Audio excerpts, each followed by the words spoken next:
Première étape, c'est le recrutement. Donc, tout le monde doit le faire avant d'entrer à l'armée. Tu as des tests physiques et mentaux. Si tu obtiens, je crois que c'est 90 points sur 125, un truc comme ça. Donc, tu es déjà dans le top 10%, je pense, un truc comme ça. Tu as le droit de candidater pour aller là-bas. Ok. Tu vois. Donc là, déjà, tu as un énorme tri. Donc, moi, je m'entraîne, tu vois, pour pouvoir passer ce premier test. Je le passe assez facilement, vu que j'étais assez sportif, etc. Je m'étais entraîné. Et ensuite, après, tu as un deuxième test qui est sur place.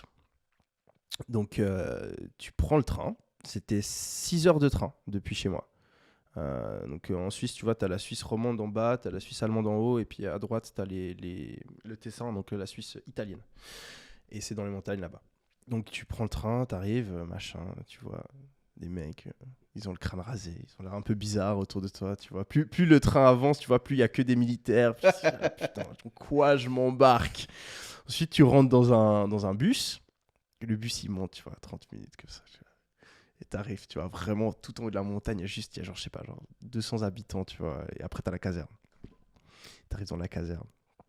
Tout le monde rasé. Les mecs, ils te regardent. Ils te font peur. Tu descends. T'arrives, tu te mets à moi, donc en espèce de demi-cercle. Et les mecs, en suisse allemand, commencent à te gueuler dessus. Tu vois, t'es à peine arrivé, tu vois. Moi, je me rappelle, le mec, il était là. Los Gottverdami! Sacre! Tu vois, c'est du suisse allemand, tu vois, ça fait mal aux oreilles. Genre, t'es pas prêt, tu vois. T'es pas prêt. Donc, t'arrives. Ok, donc quoi, je m'embarque. Et là, je me souviens, le mec, tu vois, il nous file des sandwichs. On monte en chambre. Donc, il nous montre, ok, où sont vos chambres, etc. T'as des dortoirs et tout, machin. Et tu vois, ils nous disent, ouais, bouffez vos sandwichs et tout. Puis t'as genre un premier lieutenant qui arrive dans la chambre, tu vois. Donc déjà, il nous engueule parce qu'on n'a pas fait le salut correctement, je sais pas quoi, etc. Et il est en train de nous engueuler, tu vois. Et moi, genre, il me regarde. Et moi, je suis en train de mâcher, tu vois, mon sandwich. Et là, il s'arrête de parler. Il me fixe. Et là, tu t'es chié dessus. En allemand, il me dit putain de merde, vous vous prenez pour qui, espèce d'enculé? Vous mangez pendant que je vous parle? La prochaine fois que je vous vois en train de mâcher, je vais vous faire courir jusqu'à que ça ressorte. Et tu vois, j'ai 18 piges. Donc, on te parle jamais comme ça. On te parle... Genre, c'était un choc. Tu vois, le mec, il me traite d'enculé. Il me regarde comme s'il allait me péter la gueule. Et là, tu peux rien dire. Tu fermes ta gueule, tu dis oui, premier lieutenant.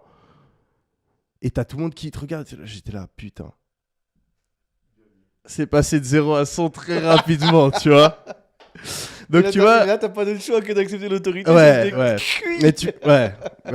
Et c'est ouf. Et le mec, il te fait peur, tu vois. Parce que le mec, tu vois, genre... tu vois. Tu vois qu'il fait partie des forces spéciales, c'est pas pour rien. Tu vois que le mec, s'il veut te péter la gueule, il te pète la gueule, tu vois. Et du coup, bah ouais, donc on arrive là, voilà, pendant 3 jours, on a les premiers tests. Donc tu dois faire des pompes, des machins et tout. Tu dois faire une marche.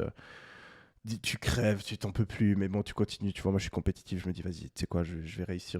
J'arrive. Je crois que je vais mourir. Je crois que je vais tomber dans les pommes, mais bon, je le fais. Et c'est vraiment, tu découvres quelque chose d'autre, parce que tu découvres déjà une autorité que tu n'aurais jamais imaginé, parce que tu vois, c'est pas le prof à l'école qui hausse le ton, tu vois, et qui peut te mettre un truc dans ton agenda, tu vois. Le mec, il peut te défoncer. Donc déjà, tu as l'impression qu'il va te péter la gueule à chaque fois qu'il te parle. Et ensuite, le gros truc qu'ils utilisent à l'armée pour vraiment te mettre la pression, c'est qu'ils punissent les autres. Ils te punissent pas toi, ils punissent les autres. Donc imaginons, t'es trop lent, tout est minuté. Donc le matin, tu te réveilles, tu t'habilles, c'est minuté. Tu montes ton arme, c'est minuté. Tu dois mettre ta veste, c'est minuté. Tu dois aller chercher quelque chose quelque part, c'est minuté. Tu dois manger, c'est minuté. Et donc, tu vois, typiquement, moi, j'étais un mec un peu maladroit et tout, tu vois. Donc, pour m'habiller, je prenais des fois un peu plus de temps, tu vois. Je suis grand, tu vois, j'ai mes longues jambes et tout, j'arrive pas à mettre mon pantalon, tu vois. Donc, 30 secondes pour s'habiller, tu vois, machin. Je suis le plus lent. Le mec, déjà, il vient, il te regarde, t'as l'air con. Et ensuite, ok, Olani, donc c'était tu vois, on t'appelle par ton nom de famille. Olani, ok, position de repos, tu bouges pas, et tout le monde fait des pompes, tu vois. Et sauf toi. Sauf toi.